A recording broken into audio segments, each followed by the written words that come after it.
Welcome to the True Skin Experts Podcast, your trusted source for clear, science-backed information on skin health and beauty. Presented by American Society for Dermatologic Surgery board-certified dermatologists, the episodes break down topics from skincare to medical dermatology and cosmetic procedures, so you can feel confident in your skin health decisions. Whether you're managing a skin condition, exploring cosmetic options, or just curious about the best skincare practices, we're here to empower you with expert advice, one episode at a time.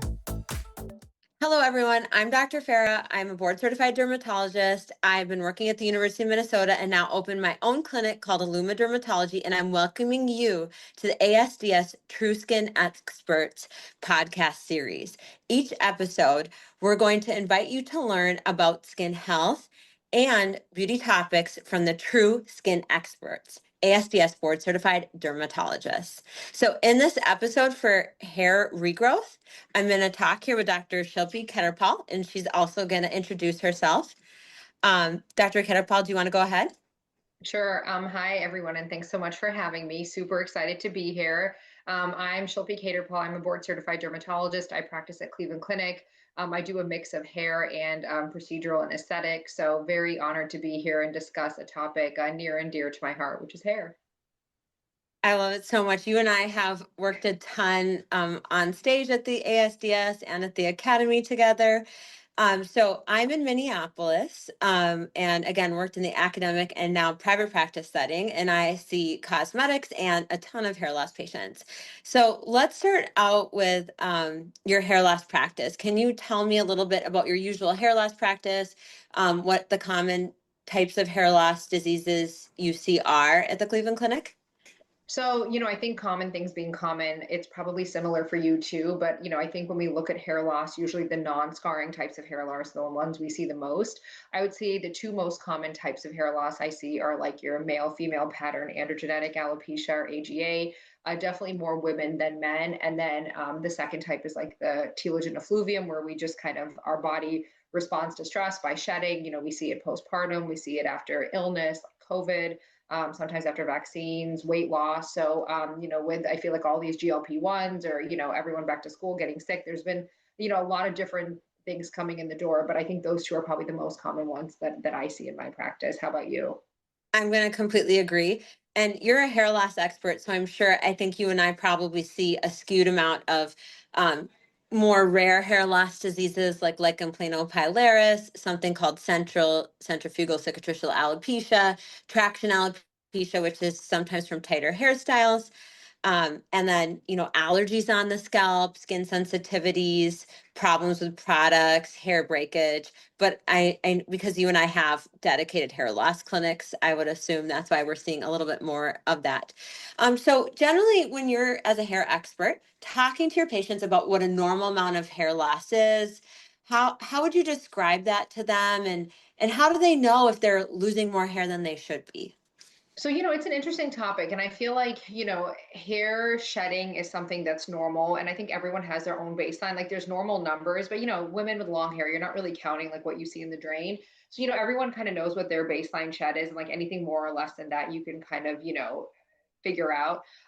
We typically say anywhere from 100 to 200 hairs a day is normal to lose. With that said, when you wash your hair is when you see it come out. So, like, some of my patients wash their hair once a week. So, like, you're going to see a ton come out because, it's been up all week or you haven't had a chance for those telogen or shedding hairs to come out.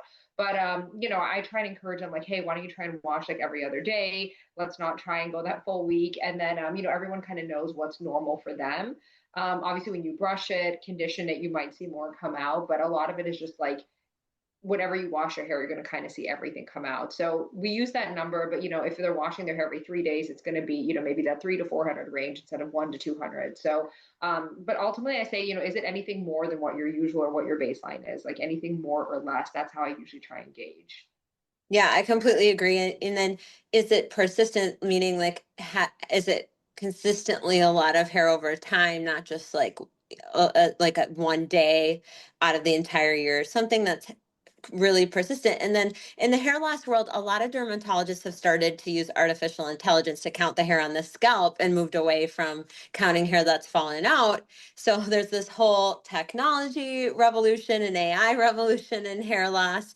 So Dr. Khetarpal, can you kind of like walk through, the patient comes into the clinic, tell me about how you take the history and what sorts of medical problems and medications you might think about. And then let's talk a little bit about, um, what you might prescribe and then some procedures. Let's start with the history part though, and Yeah. what your clinic visit's like. So, I think that's the history is where we get so much of the information. And I have wonderful medical assistants and nurses who, kind of gather that. But we have a template.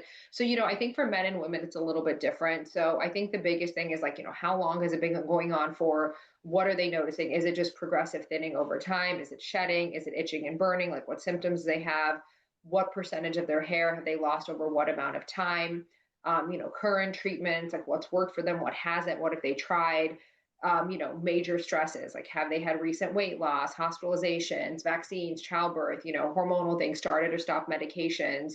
Medications are a big thing, notoriously these like blood pressure medications, like your beta blockers or thiazides, those are notorious for causing hair loss. I think also with this GLP-1s, people are like, oh, I started a medicine, and they'll just casually say, oh, I lost 80 pounds in the last 6 months, and, now my hair shedding. So I think, understanding like their changes in diet, weight, exercise, nutrition, stress, like have they gone through like, divorce, death in the family, like someone's pet passed away, they're, taking care of a spouse or a sick family member, that's important too.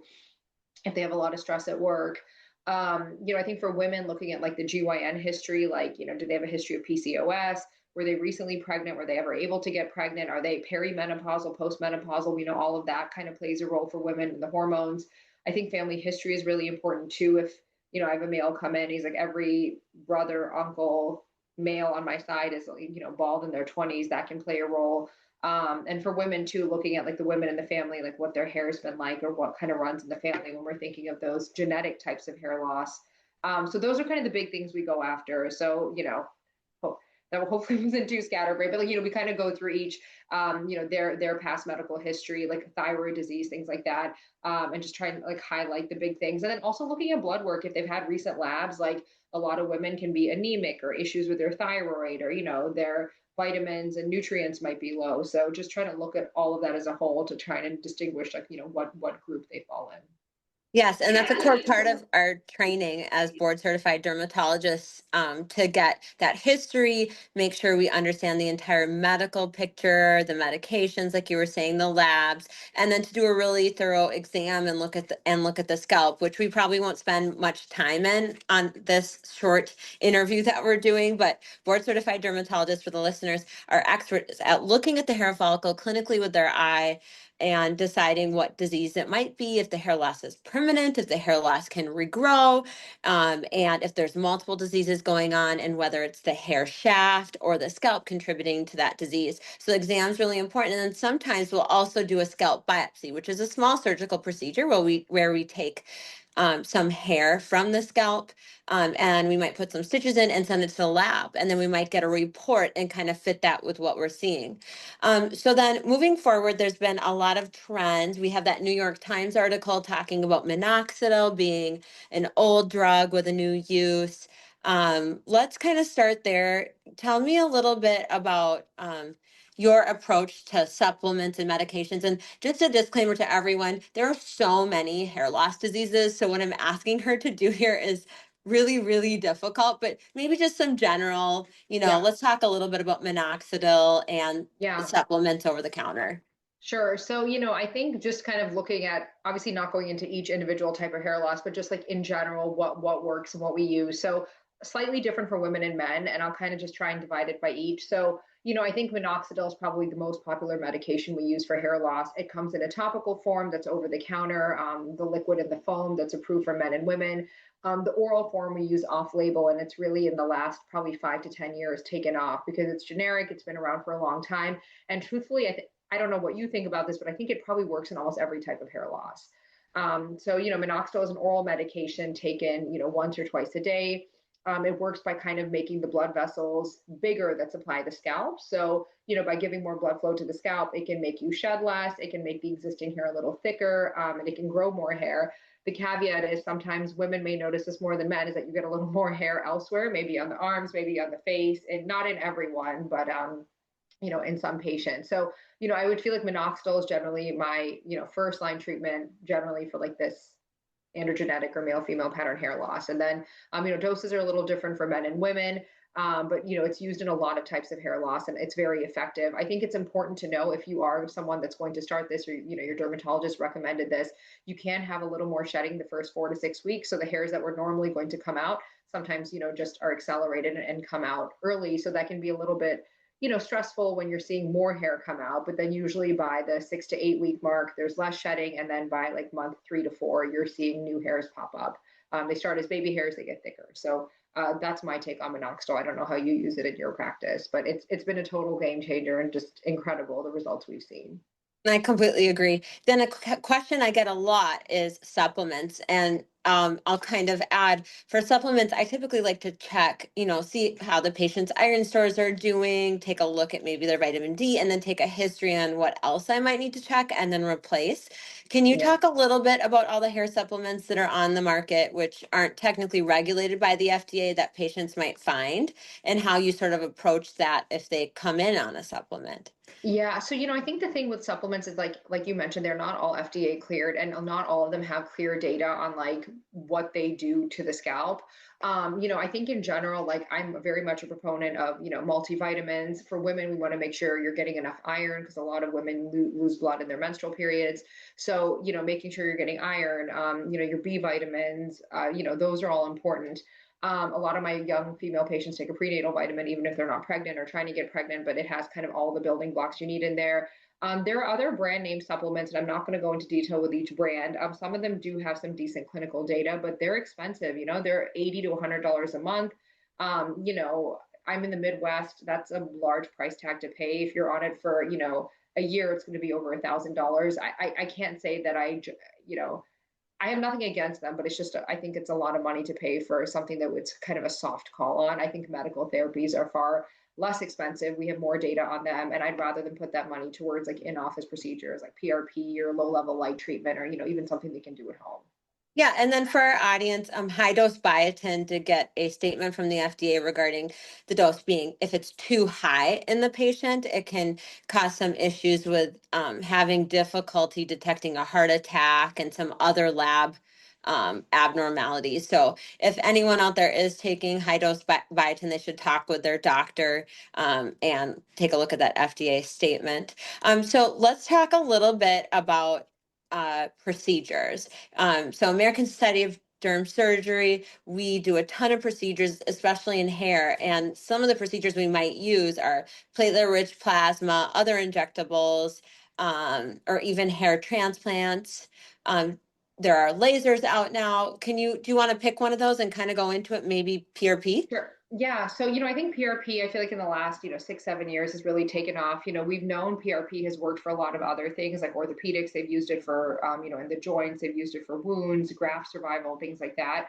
PRP is really interesting because it's truly autologous, meaning it's all your own stuff. So essentially we draw the blood, we take out the stuff we want, which are your platelets, and then we discard the stuff we don't want, which are like red and white blood cells. And then all the growth factors in your platelets that are used in wound healing and stimulation of new blood vessels are then kind of injected into the scalp, the areas where we want to stimulate hair growth. So it's a pretty easy procedure. You draw the blood, depending on how much you take, depends on the system. The blood gets spun once or twice, and then you're left with this really concentrated liquid of platelets suspended in your plasma, and then that gets injected. So, it's about a 20-minute procedure. We have a lot of data showing that it works. It works for many types of hair loss, although I feel like in my practice, we use it the most for androgenetic alopecia. And it's really best done in combination with everything else. So, it's not replacing your medicated shampoos or your minoxidil or, these supplements you might take. It's just one thing you can do to kind of have an additive effect. And I tell my patients it's like 1 + 1 is 11, not 2. So every little thing they do and that we do works together to get the hair healthier and to essentially get more of it. Yeah, and so platelet-rich plasma is not FDA approved for hair loss, but dermatologists might use it for hair loss. And I do agree. I feel like the data has really kind of pulled generally in a positive direction over the last decade. So that has been nice for us as dermatologists to be able to offer to our patients. Another thing that's come out for us to utilize is low level light therapy. Some people call it red light therapy. Do you want to comment on how you're using that at the Cleveland Clinic? Yeah, sure. So, I think since, gosh, I think it was over 10 years ago, the first device got FDA cleared. Now there's over 50 of these low level light devices. They come as combs, headbands, helmets, like different things you do. Usually they're 3 to 4 times a week, anywhere from 10 to 30 minutes. So it's usually things that we recommend patients do at home. In my experience, the helmets tend to work a little better because they cover a large area and you don't have to move it around. So, there's several brands in the market. You can find them over the counter on Amazon, at Costco. I think the key there is consistency. So doing it, however many times, 3 or 4 times a week, but they're very well tolerated. They have very few side effects. At the most, someone might get a headache, but they have a lot of benefit and a lot of potential if they're done, again, in combination with things. And I think it's definitely something easy that people can do at home. I have a lot of people where like husband, wife, the kids, everyone's kind of sharing the same device. So most of them are rechargeable and easy to do. So Yes, I'm a big fan of the combs. I think they're the easiest to use. And then also for the people listening, there's these lasers that dermatologists might have in office now that might be used for hair stimulation, and might be able to offer that procedure. Other procedures in office, there are ultrasound based devices where the dermatologist then will apply a topical medication or growth factors afterwards that some dermatologists might offer. And then also there's hair transplantation. Hair transplantation, there's a couple methods: the strip technique and the FUE follicular unit extraction, which are available. Do you refer patients for hair transplantation? What do you think about hair transplantation? For me in my practice, I do refer, but it's kind of our last resort. Like we've tried everything else. So we do have a dermatologist in town that does a lot of them. And for some people that have tried and failed everything else, more so males who maybe have started their journey on medication kind of later on and want more growth than what the medications can give, they have done it. I think the tricky thing is that, just because someone does a transplant doesn't mean you stop all treatment because you don't want to lose the hair around it. So a misconception is like, oh, if I do the transplant, I don't have to do all this stuff. And I think that's just false because even if you do a transplant, you don't want to lose the hair around it, or you don't want, it looks a little funny. So, because hair loss generally is chronic and progressive, when we talk about, AGA, you're kind of committing to something for life or, I don't want to say for life, but for a while until there's something better on the market. So I think it's important for people to understand that. Something else that has come up, and I don't know if you guys offer this or recommend it, is the scalp micropigmentation. So people wanting kind of more coverage who are maybe not ready for a transplant. It's almost like tattooing the scalp, so you see less of the scalp. I've had some female patients with some nice female patients with some nice improvement there. So that's an option too. We don't offer that at our practice, but there's several practices in the area that do. Yeah, that that is exciting for if patients have access to that in that bigger city sort of Yeah. um, area. So a couple things also on the list. Exosomes and then PP405, which I'm just going to say, I'm going to put those in the experimental box. Do you have Yeah. comments on those? So again, I think it's early on. These are, early on. I think there's preliminary data that's showing promise, but we don't have enough large scale data and enough information to say, okay, is this going to be better than existing treatment? So I think time will tell. And I think with anything, anytime there's a new therapy, in the studies, it looks very appealing. The results are great. In real life, it's not always as great as what the studies show, because sometimes, they're picking people with earlier stages of hair loss or who may respond better. I think also another thing is when there's a new treatment, cost is a big barrier. So there's a lot of things on the market, but are they going to be affordable to patients to be on long term? I think that's also something we have to think about. So I'm excited to know more about it, but I think it'll probably be a few years before it's fully integrated into our practice, like minoxidil. I completely agree. So I'm going to talk a little bit about, so being a hair loss physician is is really rewarding because a lot of patients have taught from many different types of doctors and not gotten an answer, or not had a scalp biopsy, or not been offered these procedures that dermatologists, especially those part of the American Society of Derm Surgery, can offer to patients. Have you found it, rewarding? And do you have any stories that you might share about a patient that was, excited to find you and your Yeah. excitement for hair loss treatment? Yes, I think like you said, most of the patients that have seen me said, "Oh, I brought it up to like my PCP or another dermatologist," and they just said, they told the males like, "I don't know, deal with it, shave your head," or some of the female patients were told to wear a wig, which is, I feel like in today's day and age we have so many options. So I think, when you see a patient back, and this happens every day, and it's so rewarding when they're like, "Oh, my shedding's better. I don't have to wear my camouflage," or I was able to go leave the house without a hat or a bandana. It makes you feel really good, like that you're really making a difference. I think, treating all types of hair losses are very rewarding. I think probably the most rewarding is like alopecia areata, where, these are younger people, their quality of life is really affected. So, we have so many new medications. It's really an exciting time to be, in this realm. And I think for everyone, I highly recommend, go on ASDS, find a board certified dermatologist. There are so many options out there. A lot of us do virtual visits. If someone has kind of discarded your, concern, know that there's people out there who want to help you and can give you a solution that's that can be very effective. Oh, that was excellent. I definitely want to agree.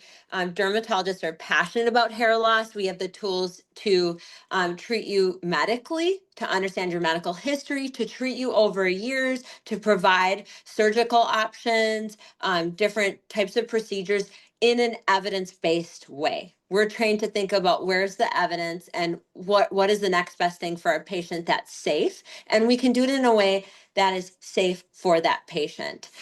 So we know how to handle complications of all sorts, and we see complications in settings when things aren't done in a safe way for patients. So I just really want to drive home, if you have hair loss, look for a board certified dermatologist and work with them to get to the bottom of it and get the options that you deserve to hear about. I do want to thank everyone for listening to us. There are going to be more of these sorts of discussions coming out. And if patients are experiencing hair loss, they can visit the ASDS website to identify a board certified dermatologist in their area with an interest in hair loss. Thank you so much for listening. Anything else, Dr. Khetarpal? No, I think that's it. I just want to finish with, everyone's journey is different. It's never too late. What one combination works for someone might be different for someone else. So just like any condition, it's like, figuring out what works. But yeah, this was a pleasure being on here. Thank you so much for having me. And yeah, thanks again. Thank you, Dr. Khetarpal. Thanks for tuning in to the True Skin Experts podcast. If you found today's episode helpful, be sure to subscribe and share with someone who might benefit. For more resources or to find an ASDS board certified dermatologist near you, visit asds.net and follow at ASDS SkinMD on all social media platforms. Until next time, take care of your skin. It's with you for a lifetime.